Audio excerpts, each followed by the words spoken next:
This is ILF Radio, our weekly podcast, where we peek into the soul of Indian heritage with our esteemed guests and listen through the old season walls. This week, we're visiting the Bara Imambara in Lucknow, said to be the most magnificent among the imambaras of the world. Exploring the pre and the post independence Lucknow, we'll try to understand its rise as an imperial capital amidst the fall of Mughal Empire and the upswing of local powers. One of these local Nawabs was Asaf-ud-daula, known for his generosity and public service. Dredging through the political and social scenarios under his reign, we discuss the construction of Daulatkhana, which was his private residence, and a much grander imambara built for the public. Concluding the talk with the architecture of the Bara Imambara and its impact on urban Lucknow, we hope to enrich you with all the facts and stories surrounding this splendid monument of Lucknow. Hi, I'm Priya for India Lost and Found, and we're here for another episode at ILF Radio with Miss Mehru Jaffer. Miss Jaffer was born in Lucknow and is an out and out a Lucknowi. A renowned author and a journalist, she is also taught at the University of Vienna, Austria, and at the Vienna American Webster University. She has various books to her credit, namely the Book of Muhammad, the Book of Moinuddin Chishti, the Book of Nizamuddin Aulia, Love and Life in Lucknow, as well as A Shadow of the Past, a short biography of Lucknow. She's also currently working on a book on Urdu poets writing in Lucknow in the 19th century. As a journalist, her contributions have been extensive reporting, including for the television, the entire Indian media from Europe and Indonesia. Today, we're discussing the history of Lucknow's Bada Imambara with her. Located in the historic city of Lucknow, a cradle of a syncretic culture, the Bada Imambara emerged as an important reminder of the same. Also known as Asafi Imambara, it was built by Asaf-ud-daula, Nawab of Awadh in 1784, and it includes the large Asafi Mosque, the Bhul Bhulaiya, which is the labyrinth, and a Bavli, which is a step well with running water within its complex. The structure is an architectural wonder with a unique style of ornamentation that remains unparalleled with fascinating intangible cultural heritage associated with it. Sadly, it is fading with changing times. And why is that? We'll ask Mehru. Welcome to ILF Radio, Mehru. Thank you. Thank you. So happy to be here. Lovely to have you here. Mehru, the first question I have for you is that having spent your whole life in Lucknow, what memory associated with the city do you hold close to your heart?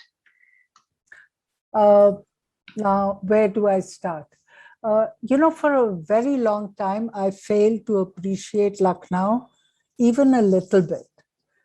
As a child, I found my city sleepy, dingy, and totally unhappening. I grew up in the 1970s when the spick and span ambience created in the city by the British and the royal splendors of the monarchy before colonialism, the monarchy was dethroned in 1856, and what the monarchy and the British had made in Lucknow was largely fading away, 20, 30 years after independence. So in the 1970s, the city was really physically speaking, visibly speaking, it was a dump. The city had no street lamps. The more and more streets were without light, and the roads were in bad shape. The plumbing was terrible. So this was a huge contrast, to what the British had made Lucknow into. The British had cleared a vast amount of land in the last quarter of the 19th century to give Lucknow, once an imperial capital, a European look, with sprawling parks, vistas, rides and drives and shopping malls. Against the background of imperial Lucknow, the British makeovers made parts of Lucknow seem even prettier than London, Paris, Rome. Books are filled with comparison of Lucknow to Constantinople, etc. But by the time I was born, even that glory of a more recent past had fallen into deep neglect, and the city was in obvious tatters. I found the city run down, unexciting, practicing even anti-people politics. And of course, we who were living in the colonial part of the city, with its Mall Avenue and Oxford-like shopping center, were least interested in the old part of the city, where most of the city's precious past lay buried. But that old part of the city was not considered worth a visit because it seemed so conservative and so congested. After independence in 1947, Lucknow had lost its economic importance. We must never forget, that Lucknow was once upon a time a very wealthy imperial capital, and the backbone of the wealth was its varied agricultural activities.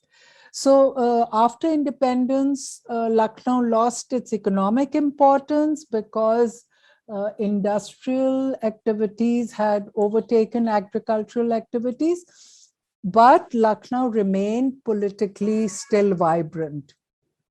However, there were few job opportunities for youngsters, so I left Lucknow in early 1980s after graduating from the very prestigious Lucknow University. The idea was to find out what else existed in the world out there besides Lucknow. So I moved to Delhi to work as a city reporter for India Today. And in 1982, I traveled to Europe to live there for 3 decades. Now, so far away from Lucknow is when curiosity, nostalgia, perhaps homesickness, whatever else began to enrich me with an outsider's perspective on Lucknow. Distance evoked very strong feelings of love and longing for Lucknow. And over time, I got extremely interested in the history of the city. I began to read and write extensively on everything Lucknow. And it just so happened that in 2012, I found the opportunity to return back to Lucknow to make a home here. And this opportunity is what made me find out more about Lucknow, and I taught myself to appreciate both the past and the present of the city. And with each day, my fascination for Lucknow only grows. How interesting is that? You have just narrated in short a complete, the a very good analogy of what we know as distance makes the heart grow fonder. So you grew up in the place, and you didn't really appreciate whatever it stood for, its history. But when you left and spent so many years away from it, is that when you realized how good the place is? Absolutely. Absolutely. But here, before you move on to your next question, here I would like to add that what I enjoy most about living in Lucknow today are the people of the city, because, all the grandeur, the wealth, the prosperity, the very rich cultural life is not even a shadow of its past. But, the values practiced by the citizens of the city for, I don't know, even more than 200-300 years, still find place in our subconsciousness, I think. So the citizens of the city are so special, and they are the soul today of the city's intangible heritage, I think, practicing every waking minute of their life as if a very attractive attitude towards their fellow citizens, which is what in the Urdu language is called tehzeeb, tamiz, nafasat, nazakat. People mock these words and mock phrases like Ganga, Jamna, tehzeeb, because this way of life is not crudely, obviously visible. It has to be felt. And that is why a lot of people miss out on these very sensitive attitudes. However, notice, because this is noticed only by those other human beings who care to notice this very special way of life, which is unfortunately also under siege today. I mean, whatever little is left of that way of life. So many human beings in Lucknow are still so friendly, hospitable, gracious, and practicing the live and let live attitude like nowhere else, I found. The people, the citizens of the city are a living example of that very elusive Ganga Jamni way of life, where the human being, the friend, the neighbor still seems to matter much, much more than the out of proportion importance given today to ideology, politics, religion, nation, and patriotism. So this is the long answer to your very short question. And it's a very important one too, because it is the people that make the history and the culture and whatever it is that you very rightly titled the intangible heritage. It is us that make it, right? And when the people of Lucknow, you say, are following that tradition of the tehzeeb, that's what counts. And it is so beautiful, and you are so lucky to belong to the city. I think so, yes. So let's move on to the next question. Lucknow became capital. What were the reasons that led to it? And what was the political scenario at that point of time?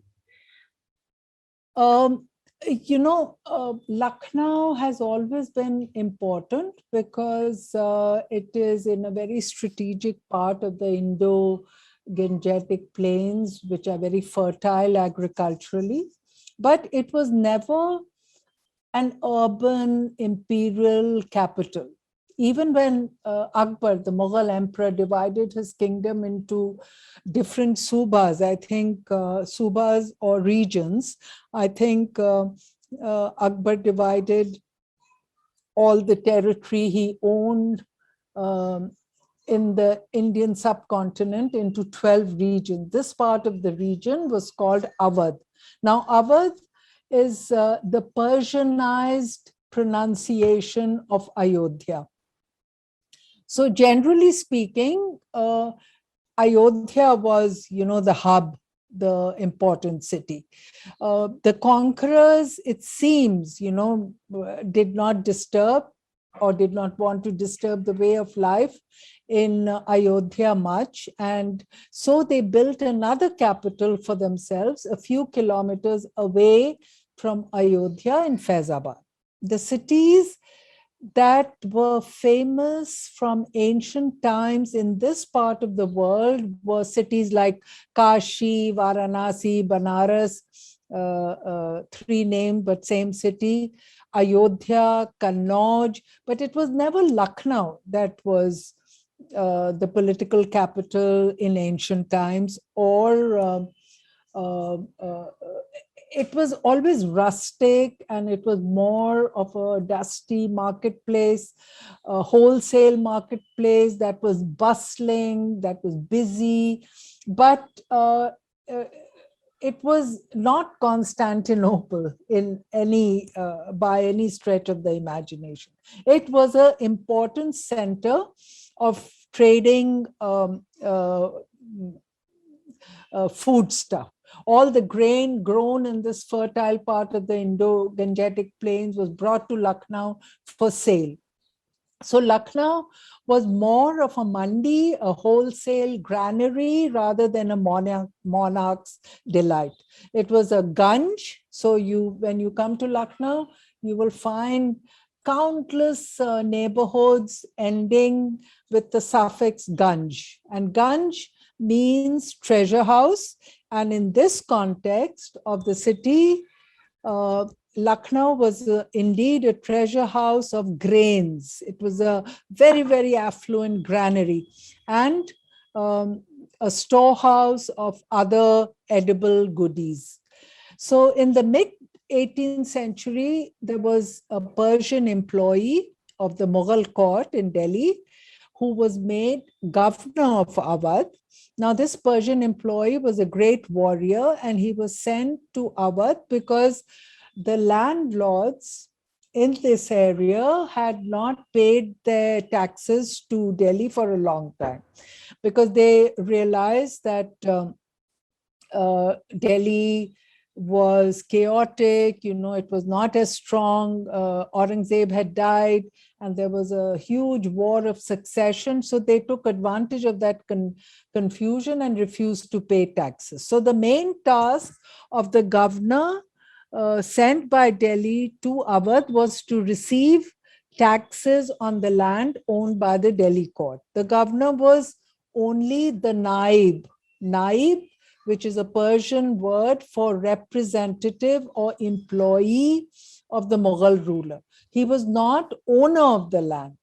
Of course, later the Persian word naib, meaning representative, was corrupted to the word Nawab, which is what the descendants of this Persian governor, who later became, when they became rulers of Awadh, they were given the title of Nawab from the Persian word naib. This is also the time when the Mughal court was in decline. The centralized power of the Mughals in Delhi had lost all its grip on much of the territory it owned. Local governors became more powerful, and after the death of Aurangzeb, especially the last of the great Mughal rulers, there was chaos over succession in the Delhi court of the Mughals. Now, Aurangzeb, as you must know, was a conservative Sunni Muslim. When Aurangzeb was no more, Shia Muslims began to flex their muscle, including Muhammad Amin, the Persian governor of Awadh. Now, these Shia Muslims were able to breathe easy and to assert their identity as a Shia Muslim, who is the inheritor of not Arab culture, but a Persian way of life, unlike the sultans of Delhi, who were Persian speaking, but ethnically they were Turkic people. And the Mughals, who succeeded the sultans, were also Persian speaking, but ethnically Mongol. Of course, nobody belonged to any kind of a pure race, because on the way there was plenty of intermingling of different ethnic groups, including marriages with local women. And so there was, some people were more Turkic and less Mongol, and some were more Mongol and less Iranian, and so on and so forth.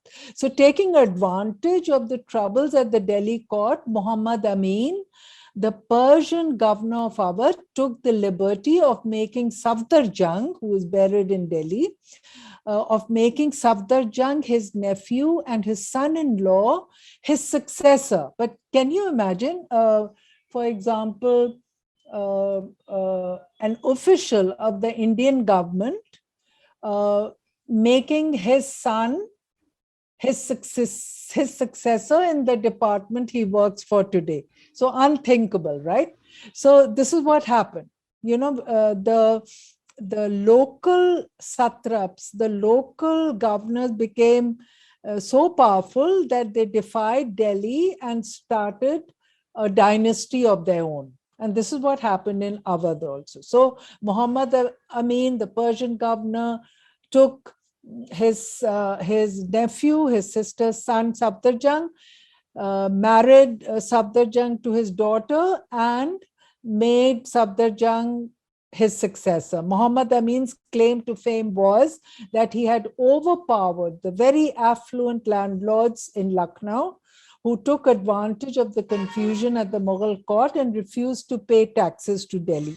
Muhammad Amin arm-twisted these rebellious landlords, took over the citadel of the landlords that was called Machi, either Machi Bavan, which means fish 52, or Machi Bhavan, which means, the mahal or the place of called after the fish. And fish, as you know, is a sacred symbol in Iranian culture. And so Muhammad Amin was able to overcome the local landlords, and he forced them to pay their dues to Delhi, and that is why he was respected by the ruler of Delhi of that time, and he could indulge in a bit of high-handedness. However, it was always Faizabad that remained the capital of the governor of Awadh till Shuja-ud-daula, the son of Safdarjung, who also ruled from Faizabad. But after the death of Shuja-ud-daula, his son Asaf-ud-daula moved his capital to Lucknow for various reasons. One of which was, the terrible interference of the British East India Company officials in the affairs of Awadh. And Asaf-ud-daula had a quarrel with his mother, who sometimes sided with the British, and Asaf-ud-daula was sometimes a friend of the British, and sometimes he was rebelling against the English officials and employees of the British East India Company. So all this confusion was happening in the last quarter of the 18th century when Asaf-ud-daula moved his capital from Faizabad to Lucknow, and he converted this dusty marketplace into a world-class capital city. So that's the background. Wow. How fascinating is that? It is fascinating. So let's move on to Bada Imambara now. Right. What significance did it have politically or as an institution? Yeah. So geographically, the Bara Imambara is a continuation of the locality that was, the neighborhood of those. They were not rulers actually of Lucknow, the sheikhs and the pathans. They were the richest landlords, and their home, I told you, was on a hillock. Lucknow, it seemed, once upon a time had 7 or 9 little hillocks. And on one of these hillocks on the banks of the river Gomti was built the Machi Bhavan.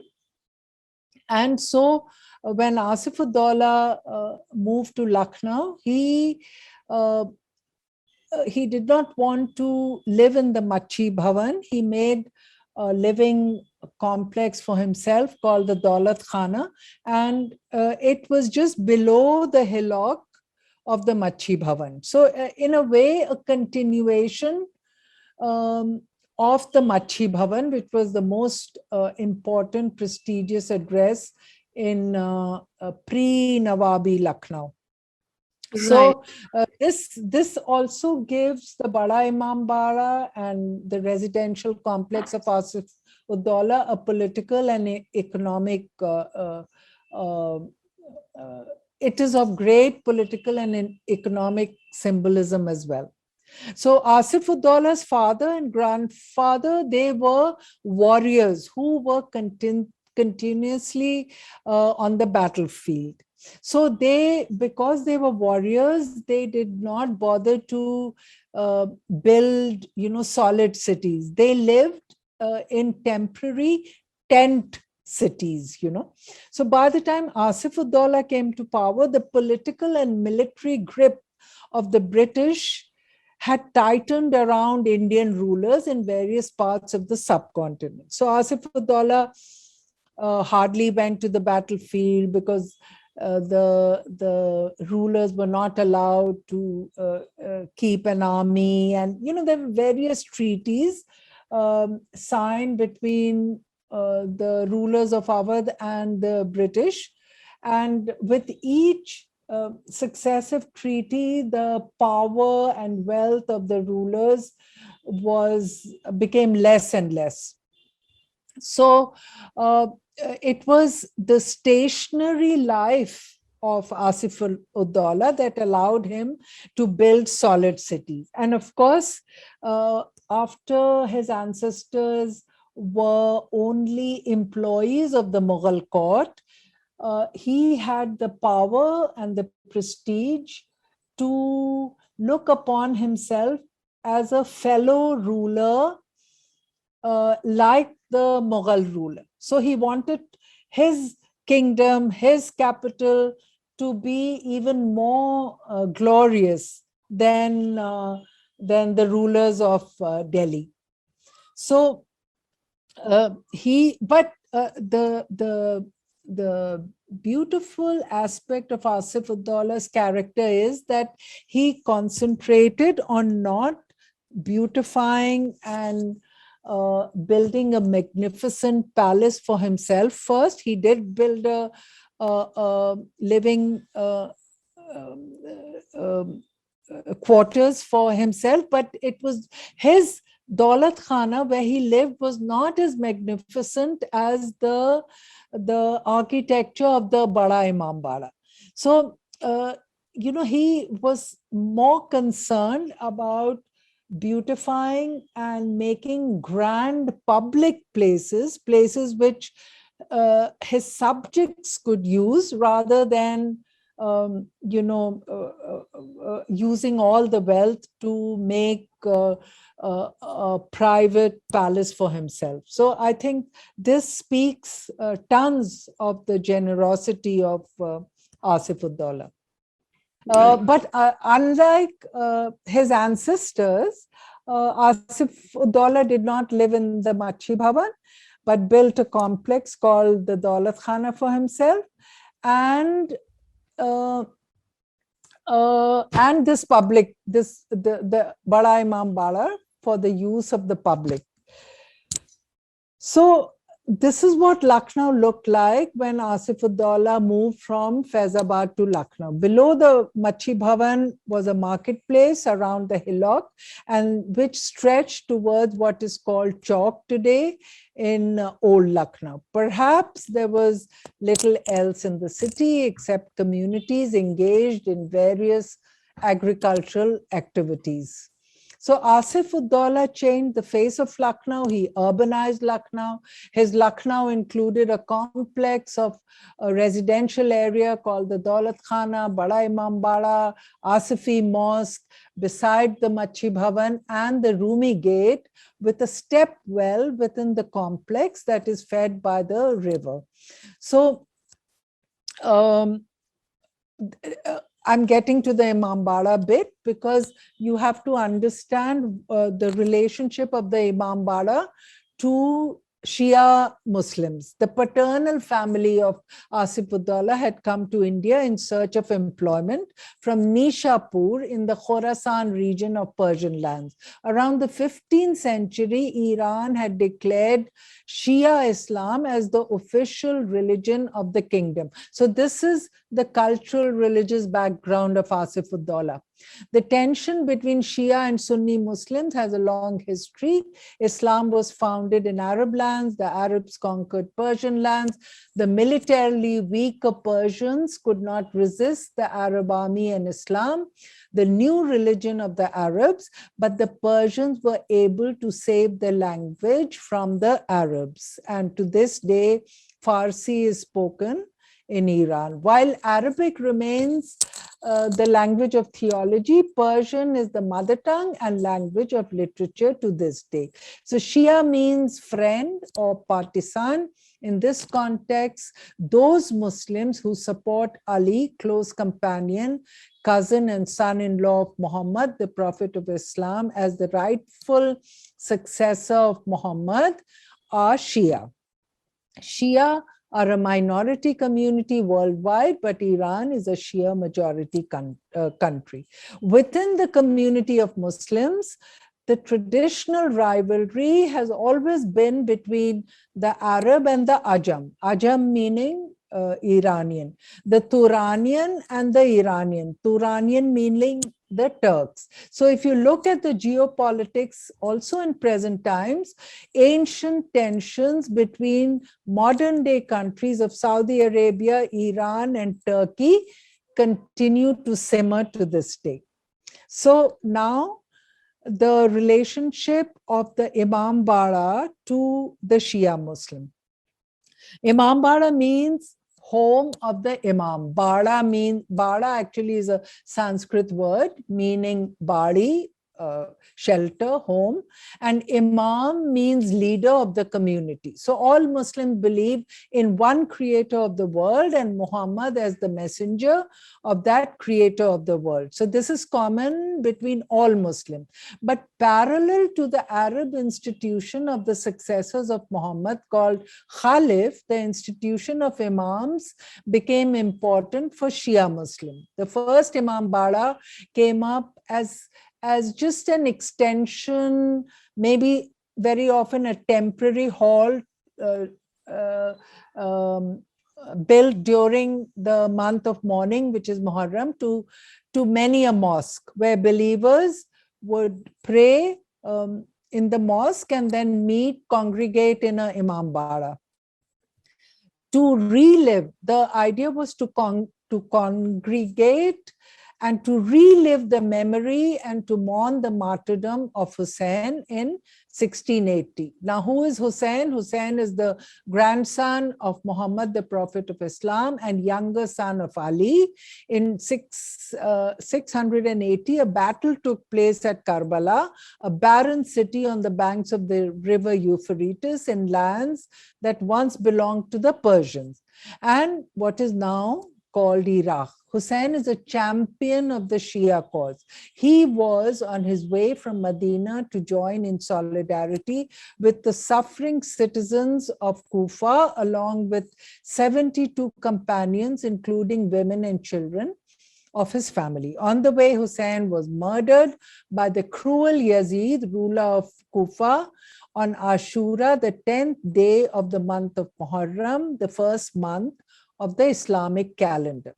Now, this tragedy has been kept alive by Shia Muslims as an immensely significant historical, spiritual, and cultural event. The incident from so long ago in 680 is given a narrative mainly by writers and poets to transcend time and space and to acquire great importance in the life of believers, mainly Shia Muslim. The martyrdom of Hussein and its commemoration is at the very core of Shia faith, a faith of lament, more concentrated and more extreme than any to be found elsewhere in the world. And the Imambara is the sacred space where the ritual mourning annually is centered. Rest of the year, you can use that permanent space also for festive occasions, but an imambara is mainly a home, a shelter, a place where people meet to remember Imam Hussein, who sacrificed his life so that truth and justice could be kept alive. So in Iran, the house of mourning is called Hussainiya, after Hussein. It is only in Awadh that it is called Imambara. In Pakistan, I think it's called Imamgarh. The first Imambara was built by Shia rulers in Hyderabad in the 16th century. I think Safdarjung built a temporary hall in Faizabad, which does not exist anymore.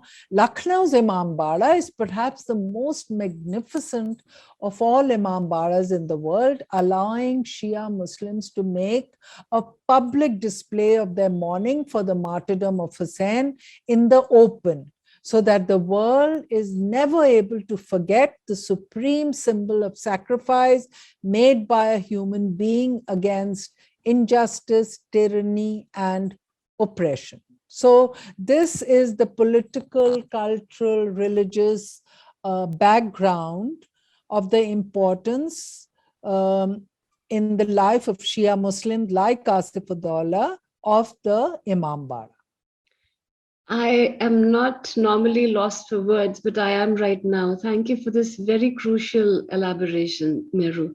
Oh, love Thank you it, very, love it. thank you very much. Now we also know that Bada Imambara is called an accidental architecture. Why is that? Accidental architecture is a very high-tech, modern phrase. I don't quite understand what it means. But if by accidental architecture you mean that the initial intent of the building was for one thing, but it later came to be used for another purpose, if that indeed is the meaning of accidental architecture, then I think it is not true that the Bada Imambara is an accidental architecture, because knowing Asaf-ud-daula and knowing how pious and spiritual it was, I think it was meant to be a hall of mourning, the most glorious, magnificent, grand hall of mourning, but which would also serve as a political symbol of Shia Muslim pride and power. So it was built with that intent, but there are these stories that it is also historically true that there was a famine at that time, and but actually the whole city was engaged. Asaf-ud-daula did not want to give dole out charity and freebies to the people he ruled. So he made them work on the site, but actually the technical staff of the masons and the wonderful architect called Kaifatullah Khan, who was a Persian, these people were the real people who responsible for making this building so grand. So the people in the city may have, contributed to lifting earth from this place to that place, but it was built by very technically savvy masons and architects. Right, and all this construction, with after all of this time, we've also come to know that there are several stories regarding the entire structure being built as a relief measure during the famine. Some still say, "Jisko na de mola, usko de Asaf-ud-daula." So, how true are the stories about the building of the edifice in the morning and it being broken at night just to keep the employment going because people were suffering during the famine? These stories are part of, the legends of Lucknow. And when you say Jisko na de mola, mola you mean is the Persian word for God. The Arab word for God is Allah. Usko de Asaf-ud-daula simply reflects the extreme generosity of the ruler of that time. So it's possible that some poet, somebody, a wordsmith, somebody who was very clever with the use of language, invented this wonderful phrase in praise of Asaf-ud-daula, but it means how consistently generous the rule of Asaf-ud-daula was. And perhaps it is true there was a famine, and it is true that the whole city was on the construction site helping to build the imambara, and they were paid probably in ration and not in cash. We don't know the details, but there is a lot of truth to the mythology, I would say. Right. Could you tell us a little about the architectural influences within the building? I came across a lot of writing, and there is a common consensus that the style is very Gothic because, of the amount of space the Imambara uses in comparison, to a temporary structure. It used to be, just for meeting during the month of Muharram. It's become, this permanent building, which is actually, symbolizes an entire city. So the style is Gothic, and a visitor in 1803 says that the Imambara, the mosque attached to it, and the gateways are beautiful specimens of the Gothic style. Right. So built entirely of bricks and covered in plaster, sandstone and marble was not available here because Asaf-ud-daula was competing with Mughal architecture. I'm sure it must have been his dream, to build his Lucknow, to dot his Lucknow with architectural delights more magnificent than the Taj Mahal, because the Taj Mahal was, the epitome of great, grand, beautiful architecture. But it was impossible to get sandstone and marble here. So the masons developed this technique under the supervision of the architect Khan, who was a Persian who made special plaster that was plastered on these Lakhori bricks, and because of all the ingredients that went into making this marvelous plaster, the finished effect was a shine that was brighter than the shine of any slab of marble.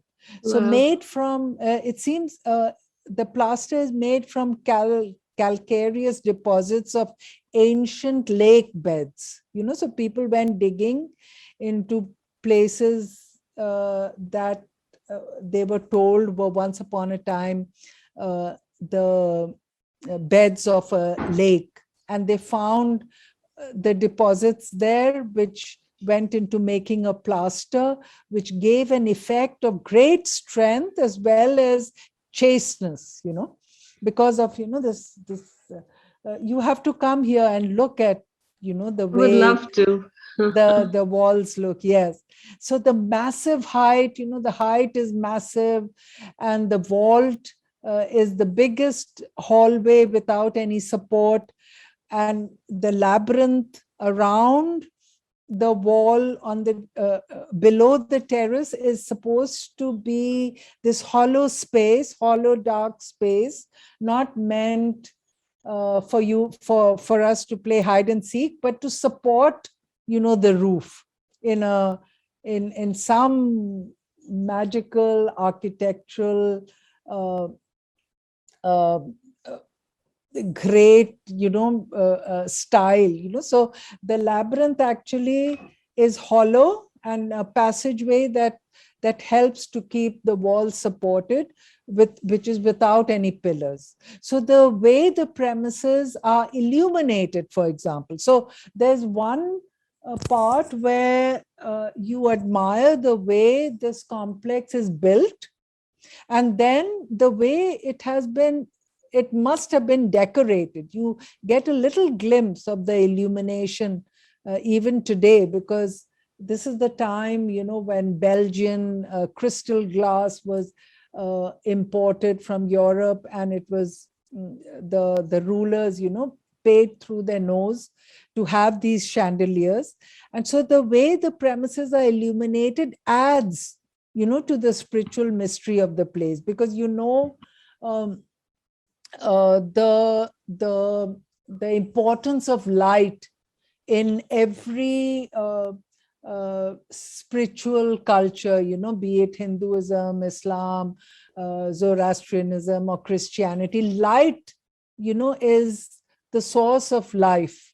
So the illumination in the Imambara is something that has to be seen to be believed. Because now there is a quote I have here, let me see. Mrs. Mir Hassan Ali was an English lady in the early 20th century, I think, married to a Lucknow wala, who wrote on her visit to the Imambara that on the walls of the Imambara there are mirrors.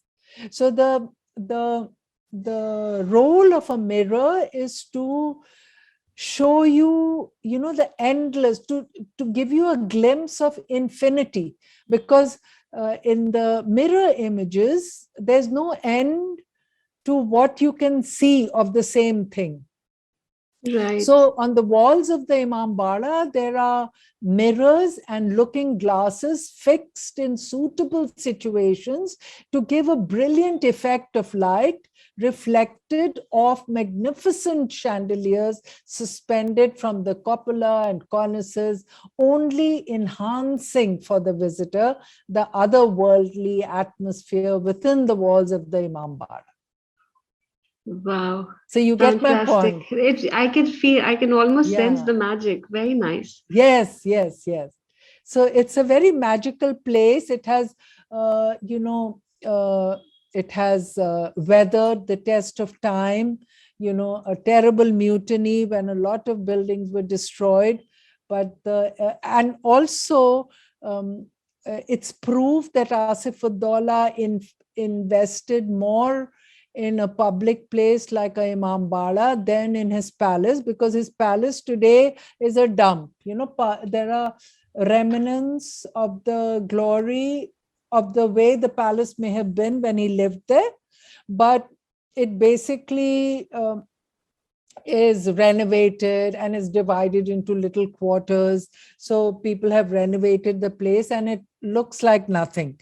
But the Imambara, which Asaf-ud-daula built for the public, still, even in its fading glory, gives you a glimpse of what it might have been like during the time of Asaf-ud-daula. Mehru, during this entire conversation, what stands out for me is that whatever has happened in the history that we see today, in the present time, it all stands the test of time only because somebody has felt passionately about it. And Exactly. that is what makes something so special, and which is what I feel makes the Bada Imambara so special, because somebody, Yes. not just Asaf-ud-daula, but the people who designed it, who made it, who put their effort in it, were passionate about it. And therefore, the people who visit the place also see it as a symbol of all of that passion, of the culture a lot of that passion of the builders passes on to visitors who go there even today, I'm sure. So Mehru, as a cultural symbol, what did the Imambara mean for Lucknow then, and what does it mean now? See, when the Shia Muslims were rulers, then of course the Bada Imambara was meant as the shared property of the entire city. Today, it is increasingly identified with one religious community, which is such a pity. So architectural sites like the Bara Imambara are actually a part of the collective legacy of the city. So those in power should not look upon it as not, as if it is not their responsibility. In the past, the Imambara was an important part of the cultural life of the whole city. The tradition was to shut down business as usual and to mourn in the marketplace or in the courtyards of mosques or private houses. The markets were closed during Muharram, and citizens circled the city in disheveled, torn black clothing, weeping and wailing as they walked. Now, the advantage of doing this kind of pantomime is to involve the entire city during festive occasions as well as occasions of mourning. So nobody is left out. The Imambara remains a living legend, living heritage today, but it has lost its sheen, its significance as a place where every citizen, any citizen, could congregate and stay on the premises without question. So you have strict right-wing people from every community, any religion, saying, this is, women are not allowed here, or if you don't cover your head, you're not allowed here. So like imposing unnecessary restrictions only to keep out, sections of society from enjoying something which is, which is a heritage that belongs to all of us. So today, more in society are encouraged to be less inclusive in an atmosphere of divisive politics, of them versus they, instead of the utopian just us. But us, hum, Lucknow walas always say hum. So people say ki, apart from you, who else is there with you? And they say, no, hum means, this intangible crowd of including everyone. Hum khana khayenge, hum ye karenge. So it means all of us will eat, not just me, not I am hungry. Lekin humko bhook lagi hai. We are hungry, Right. So if you visit the Imambara today, a feeling of unity still hangs over the magnificent structure. Perhaps this unity is reduced to just a feeling today. And I wish and hope that it is elevated to more than just a feeling, and all of us are able to practice living together and practicing hum, which is inclusive rather than I and you and me. Here. I wish and pray that this comes true. Yes. Thank you so much, Mehru, for your time and this absolutely fantastic insight into the Bara Imambara, and not just that, but also its history and the history of Lucknow. Thank you. Thank you for having me. And for all our listeners, tune in to ILF Radio. Let India Lost be found.